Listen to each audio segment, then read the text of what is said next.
हूँ डॉक्टर हिमांशु अग्रवाल। मैं रूमेटोलॉजिस्ट हूँ दिल्ली में। आज हम आपसे एक common type of arthritis ankylosing spondylitis के बारे में डिस्कस करेंगे। एंकाइलोजिंग स्पॉन्डिलाइटिस काफ़ी कॉमन टाइप का आर्थराइटिस है जो लगभग 0.5% जिसकी प्रेवलेंस है, यानी 200 में से एक जने को ये एंकाइलोजिंग स्पॉन्डिलाइटिस हो सकता है।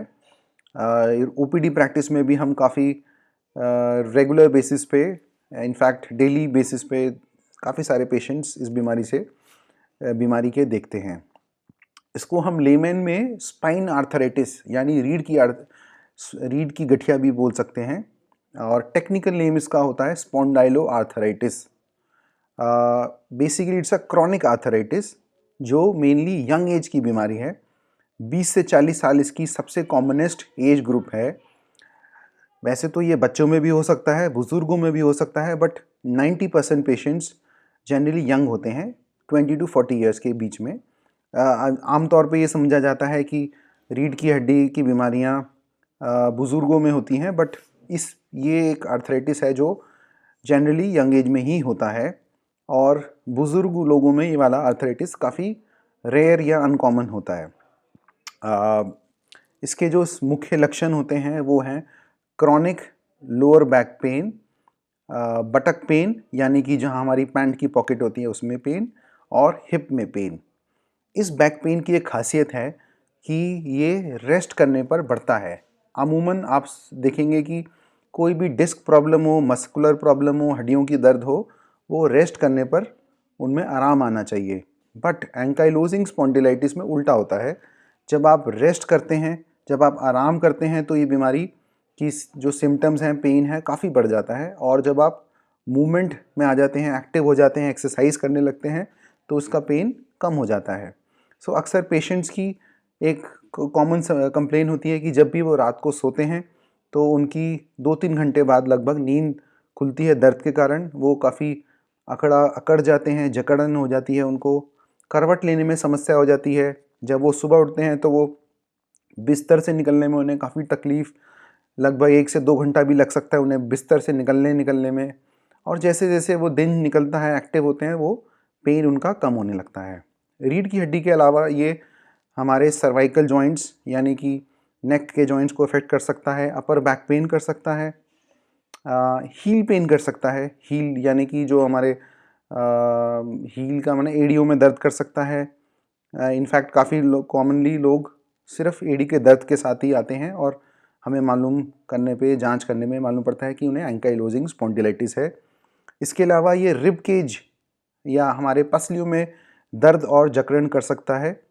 ख़ासतौर पर खांसने छींकने पर लोगों को कई बार अपनी पसलियों में दर्द महसूस होता है। और बहुत बारी लोग चेस्ट स्पेशलिस्ट या पल्मोनोलॉजिस्ट के पास जाते हैं इस रिब पसलियों में दर्द के साथ, और काफ़ी सारी जांचों के बाद, सीटी के साथ के बाद ये मालूमात पड़ती है कि ये आर्थराइटिस की वजह से दर्द था।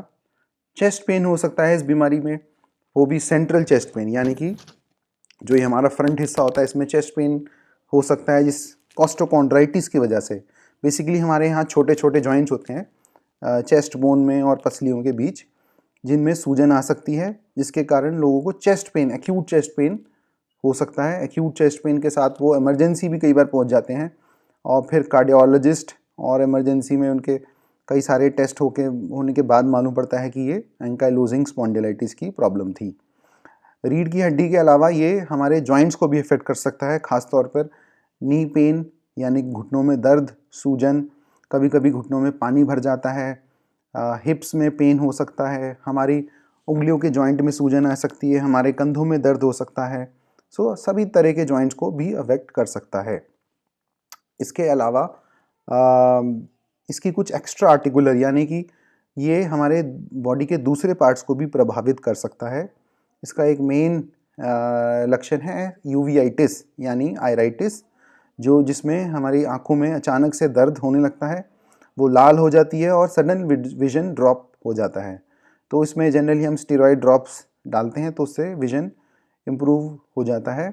इसके अलावा एक स्किन की बीमारी होती है सोराइसिस, जिसमें वाइट स्केली पैचेस पड़ जाते हैं, वो हो सकता है।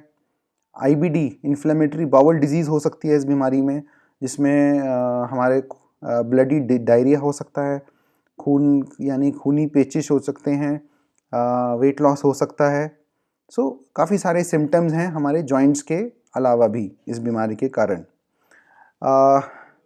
इलाज ना कराने पर यह बीमारी काफ़ी गंभीर रूप ले सकती है।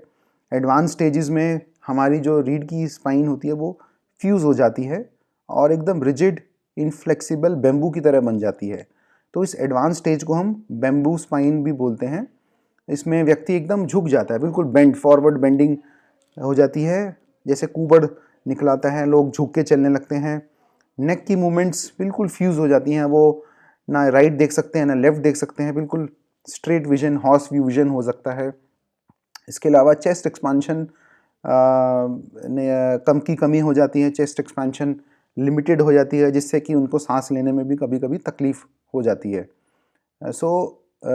हम देखते हैं कि जनरली लोग एडवांस स्टेजेस में ही हमारे पास तक पहुंच पाते हैं, जब तक काफ़ी देर हो चुकी होती है, उनकी स्पाइन फॉरवर्ड बेंड हो चुकी होती है।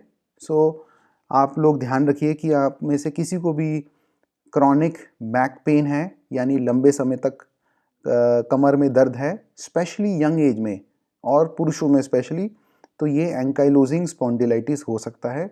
तुरंत अपने रूमेटोलॉजिस्ट को दिखाइए और इसका ट्रीटमेंट कराइए।